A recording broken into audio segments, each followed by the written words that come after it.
السلام علیکم۔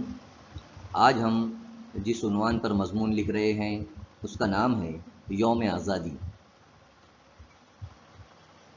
ہماری آنکھ میں جو خواب ہیں وہ سب وطن کے ہیں، ہماری آنکھ میں جو خواب ہیں وہ سب وطن کے ہیں، یہاں جو گوہر نایاب ہیں وہ سب وطن کے ہیں۔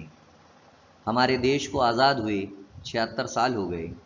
سن 1600 میں انگریزوں نے ہمارے دیش میں تجارت کرنے کا پروانہ حاصل کیا تھا۔ دھیرے دھیرے انگریزوں نے یہاں قدم بڑھانا شروع کر دیا تھا، الگ الگ پالیسیوں کے ذریعے پورے دیش پر قبضہ کر لیا۔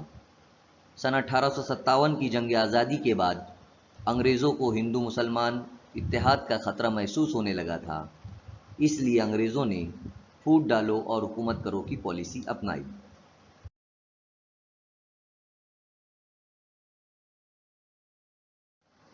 سن 1857 سے لے کر 1947 تک ہندوستانی عوام نے آزادی کے لیے مسلسل جدوجہد کی۔ نانا صاحب پیشوا، تاتیا ٹوپے، مغل بادشاہ بہادر شاہ ظفر، مولوی احمد اللہ، رانی لکشمی بائی سے لے کر بیگم حضرت محل تک نے 1857 کی جنگ آزادی میں حصہ لیا تھا۔ بھلے ہی ہم وہ جنگ ہار گئے تھے، لیکن اس جنگ نے ہندوستانیوں کے دلوں میں وطن کی محبت اور وطن کی خاطر قربانی کے جذبے کو بڑھا دیا تھا۔ چھوٹے چھوٹے گاؤں سے لے کر شہروں تک کی عوام نے انگریزوں کو للکارا، لیکن گزرتے وقت کے ساتھ ساتھ انگریزوں کے ظلم و ستم اور بڑھتے چلے گئے۔ بھارت کی دولت کو لوٹ کر انگریز اپنے ملک برطانیہ لے جانے لگے، اور ہم ٹھہرے ہندوستانی، ہم یہ ظلم اور کتنے دن برداشت کرتے؟ نئے جوش و جذبے کے ساتھ ہم نے دوبارہ اپنی لڑائی شروع کر دی۔ ہم ہندوستانیوں نے مل کر ایک تنظیم بنائی جس کا نام انڈین نیشنل کانگریس تھا۔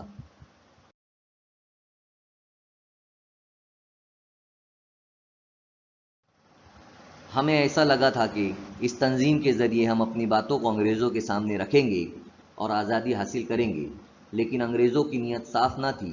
انہوں نے اپنے ظلم و ستم جاری رکھے۔ لوکمانیہ تلک، بھگت سنگھ، اشفاق اللہ خان، پنڈت جواہر لال نہرو، گاندھی جی، مولانا ابوالکلام آزاد، سردار ولبھ بھائی پٹیل، سروجنی نائیڈو، ارونا اسف علی وغیرہ رہنماؤں نے مل کر آزادی کے لیے جدوجہد کی۔ پھانسی کے تختوں پر چڑھے، لاٹھیاں ڈنڈے کھائی، کئی سالوں تک جیلوں میں بند رہے اور اپنی جانوں کو قربان کر دیے۔ پر افسوس، صد افسوس، ہم نے ان قربانیوں کو بھلا دیا۔ یہ لوگ ہمیں صرف آج ہی کے دن کیوں یاد آتے ہیں؟ ان کے بتائے ہوئے اصول کیا صرف آج ہی کے لیے ہیں؟ بے شک خوشیاں منائی جائے، مٹھائیاں تقسیم کی جائے، اور کیوں نہ کرے، ہمارا دیش آزاد ہوا تھا، پر دل میں ایک عہد لے کر منائے کہ جب تک ہم زندہ رہیں سچائی اور ایمانداری کے راستے پر چلیں، مذہب کے نام پر لڑائی نہیں کریں گے، اگر اپنے وطن کے لیے اپنی جان دینی پڑی تو پیچھے نہیں ہٹیں گے۔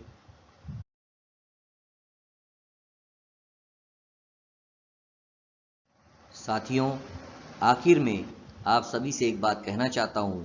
آپ کو بھی پتہ ہے کہ ابھی کچھ دن پہلے ہی ایک قبائلی علاقے کی رہنے والی خاتون ملک کی صدر جمہوریہ بن گئی۔ نیرج چوپڑا جیسے کھلاڑی لگاتار ملک کا نام روشن کر رہے ہیں۔ شروتی شرما سے بھی ہمیں سبق لینا چاہیے کہ انہوں نے اپنی محنت، ایمانداری سے ابھی حال ہی میں UPSC امتحان میں اول مقام حاصل کیا۔